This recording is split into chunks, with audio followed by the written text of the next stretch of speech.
इस वीडियो हम लोग प्रश्नावली 9.1 का उदाहरण नंबर 4 इसको सॉल्व करने के लिए यहाँ से क्या लिखा है कि यहाँ से दिया है कि भूमि के एक बिंदु P से, है ना, भूमि के बिंदु P से 10 मीटर ऊंचे भवन के शिखर का उन्नयन कोण कितना डिग्री है? 30 डिग्री। ठीक है, तो यहाँ से लिखा है भूमि पर एक बिंदु आप कहीं ले लीजिए P। कौन सा बिंदु लेना है? P बिंदु लेना है और इसके बगल में क्या लगा है? 10 मीटर ऊंचा भवन। तो यहाँ से एक बिंदु P ले लिए और उसके जस्ट बगल में यहाँ से लगा है दोस्त 10 मीटर ऊंचा एक भवन है। ठीक है, तो यहाँ से बना दिए कि 10 मीटर ऊंचा का क्या बना दिए हम लोग?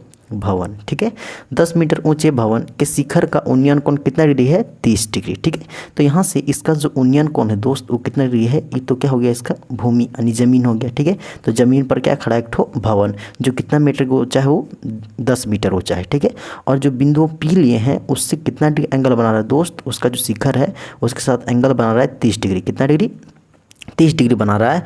आगे लिखा है भवन के शिखर पर एक ध्वज को लहराया गया है। ठीक है, अब यहाँ से क्या हो गया दोस्त? हम लोग जानते हैं कि ये क्या बनेगा? भवन का पाद बिंदु, जो सबसे नीचे वाला हिस्सा होता है उसको हम लोग बोलते हैं पाद बिंदु, और जो ऊपर होता है उसको हम लोग बोलते हैं शिखर। ठीक है, तो भवन के शिखर पर क्या लिखा है कि एक ध्वज लहराया गया है। क्या लहराया गया? एक ठो ध्वज। ठीक है, तो यहाँ से एक ध्वज लहराया गया इस तरह से। ठीक है, ध्वज मतलब एक झंडा लहराया गया। ठीक है, एक फ्लैग है इस तरह से। ठीक है, तो एक फ्लैग लहराया गया है और P से ध्वज के शिखर का उन्नयन कोण कितना डिग्री है? 45 डिग्री। तो यहाँ से एक बिंदु P लिए थे दोस्त, इस बिंदु P से और जो ध्वज का शिखर है ना, ये ध्वज का शिखर होगा और क्या होगा? ध्वज का पाद बिंदु, यानी कि जो ध्वज का शिखर है उससे बिंदु P से कितना एंगल बना रहा है दोस्त? 45 डिग्री। ठीक है, तो यहाँ से एंगल कितना डिग्री दे रखा है? 45 डिग्री।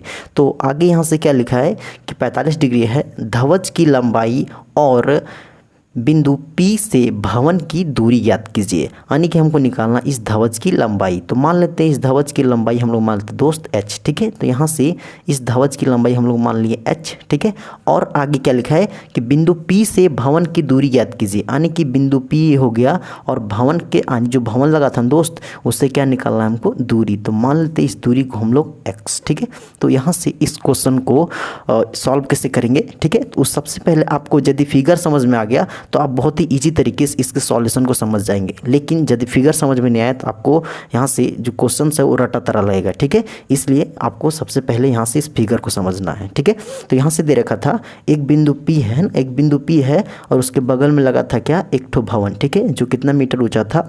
10 मीटर ऊंचा था। ठीक है, 10 मीटर ऊंचा था, जो बिंदु P के साथ कितना एंगल बना रहा था? 30 डिग्री। ठीक है, 30 डिग्री एंगल बना रहा था। आगे फिर जो यहाँ से क्या था? एक भवन, और इस भवन के ऊपर क्या लहराया गया? एक ठो ध्वज। ठीक है, और उस ध्वज के शिखर और इस बिंदु P का जो बिंदु P था ना उसके साथ कितना एंगल बना रहा था? 45 डिग्री। तो हमको यहाँ से निकालना है इस ध्वज की लंबाई और निकालना क्या है यहाँ से जो क्या बन रहा था यहाँ से इस दोनों की दूरी। ठीक है, तो भवन और जो बिंदु P है इन दोनों के बीच की दूरी क्या होगी? तो उसको हम लोग कैसे निकालेंगे?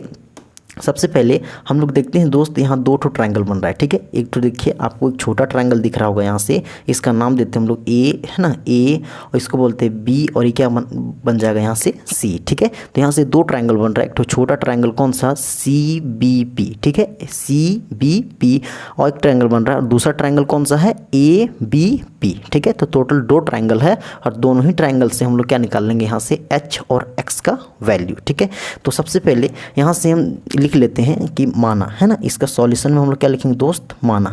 तो सबसे पहले यहाँ से लिखते हैं हम लोग माना, क्या मान लिए हम लोग? AC, है ना, AC इक्वल टू हम लोग मान लिए H। जो AC यहाँ से है उसको हम लोग कितना मान लिए? H, और यहाँ से कौन है? यहाँ PB इक्वल टू मान लिए दोस्त, PB इक्वल टू कितना मान लिए हम लोग? X। ठीक है, PB का वैल्यू X मान लिए, और यहाँ से जो BC है, BC की लंबाई कितनी हो गई यहाँ से?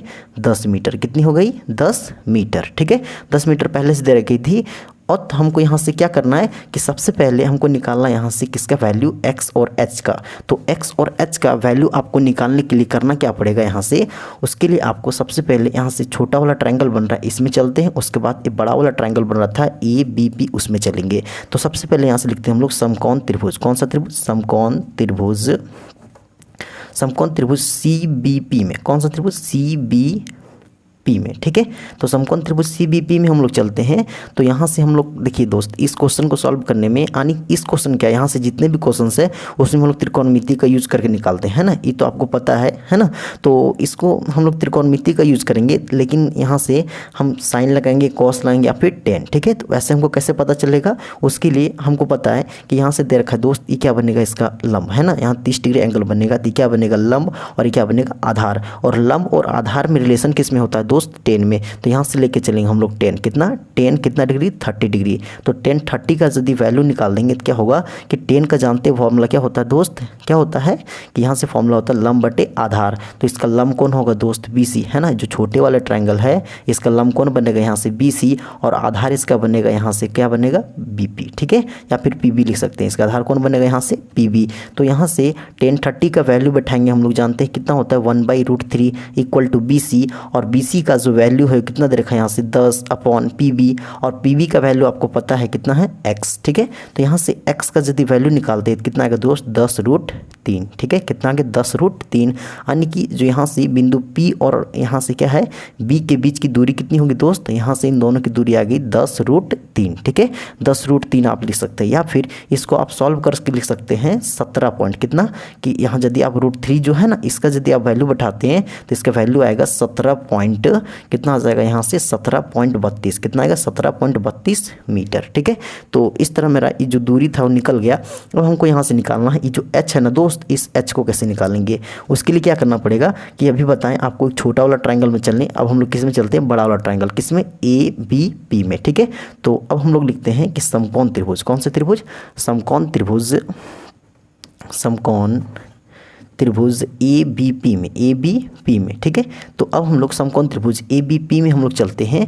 तो यहाँ से हम लोग अब क्या करेंगे कि ABP जो है ना दोस्त, इस ABP में हम लोग करना क्या है कि यहाँ से ABP में अब हम लोग क्या करेंगे कि अब देखिए यहाँ से ट्रायंगल ABP है, तो हम लोग क्या लेके चलेंगे यहाँ से 10, कितना डिग्री यहाँ से 10, ठीक है, क्योंकि इसमें भी रिलेशन किस में है, ये क्या बनेगा इसका लंब है ना, AB क्या बनेगा इसका लंब, और क्या बनेगा यहाँ से PB फिर से आधार। तो हम लेके चलेंगे यहाँ से 10, तो 10 कितना डिग्री दोस्त 10 45 डिग्री, कितना डिग्री 10 45 डिग्री, क्योंकि पूरा एंगल बड़ा वाला कितना बन रहा है 45। तो यहाँ से 10 45 इक्वल टू फिर से होगा लंब बटे आधार, और लंब यहाँ से कौन बनेगा दोस्त, अबर बनेगा AB, कौन बनेगा AB, और यहाँ से आधार कौन बनेगा इसका, कौन बनेगा PB, ठीक है। तो अब यहाँ से इसको सॉल्व करेंगे तो 10 45 का वैल्यू 1/1 होगा इक्वल टू AB, और AB का वैल्यू कितना होगा दोस्त, यहाँ से क्या बन रहा है AB का वैल्यू यहाँ से हो जाएगा 10 + h, कितना होगा 10 + h, ठीक है, पूरा AB का लेना है ना। तो AB का वैल्यू क्या होगा दोस्त, यहाँ से BC + AC है ना, यानी दोनों को 10 है, और कितना है यहाँ से h, तो 10 प्लस कितना होगा ये वाला h, और यहाँ से क्या है PB, और PB का जो वैल्यू है कितना रखा है यहाँ से x, तो यहाँ से x का वैल्यू निकालेंगे क्रॉस मल्टीप्लाई करके, तो यहाँ से आएगा x इक्वल टू कितना 10 + h, ठीक है, 10 + h आ गया। तो हमको यहाँ से क्या चाहिए दोस्त, h, क्या चाहिए यहाँ से h, तो h का वैल्यू यहाँ से कैसे निकलेगा, उसके लिए देखिए यहाँ से x है ना, इसको हम लोग क्या करेंगे, इसको मान लेते हैं समीकरण 1, क्या मान लेते हैं इसको समीकरण 1, ठीक है। तो अब हम लोग इसको सॉल्व करने के लिए क्या करेंगे कि समीकरण 1 में क्या करेंगे हम लोग, समीकरण 1 में हम लोग x का मान रख देंगे, किसका मान, x का मान रखने पर, ठीक है। तो यहाँ से x का मान रखने पर, तो यानी कि अब हम लोग x का मान रख देते हैं। तो समीकरण कौन था दोस्त, x इक्वल टू 10 + h, यही था ना मेरा समीकरण 1। तो इसमें हम लोग यदि किसका वैल्यू रख देंगे x का, तो x का वैल्यू निकाल रखे हैं 10√3, तो इसके जगह हम लोग रख देंगे 10√3 इक्वल टू 10 + h, तो 10 + h यहाँ क्या होगा दोस्त, h का h ही रह जाएगा, रहेगा ना। तो यहाँ से इस 10 को हम इधर ले आते हैं, क्या होगा 10√3 माइनस कितना होगा दोस्त 10 इक्वल टू कितना आएगा इधर h, ठीक है। तो यहाँ से कितना आ गया कि 10√3 माइनस 10 इक्वल टू h, क्योंकि 10 को हम इस साइड ले तो -10 हो गया। तो अब यहाँ से हम लोग क्या करते हैं 10 को कॉमन लेते हैं, तो यहाँ से कितना आएगा दोस्त √3 - 1 इक्वल टू कितना आएगा यहाँ से h। तो यहाँ से h का वैल्यू आ गया मेरा 10√3 है ना, 10√3 - 1, और इसका क्या आ गया यहाँ से आंसर, यानी h का जो वैल्यू होगा है ना, इस h का जो वैल्यू यहाँ से कितना निकलेगा दोस्त, इस h का वैल्यू निकल जाएगा कि 10√3 - 1, ठीक है। या फिर आप इसको सॉल्व करके लिख सकते हैं, इसका जो वैल्यू आएगा वो कितना होगा यहाँ से 7, कितना होगा 7.32, कितना होगा 7.32 मीटर, ठीक है। तो इस तरह से आप इस क्वेश्चन को सॉल्व कर सकते थे, ठीक है।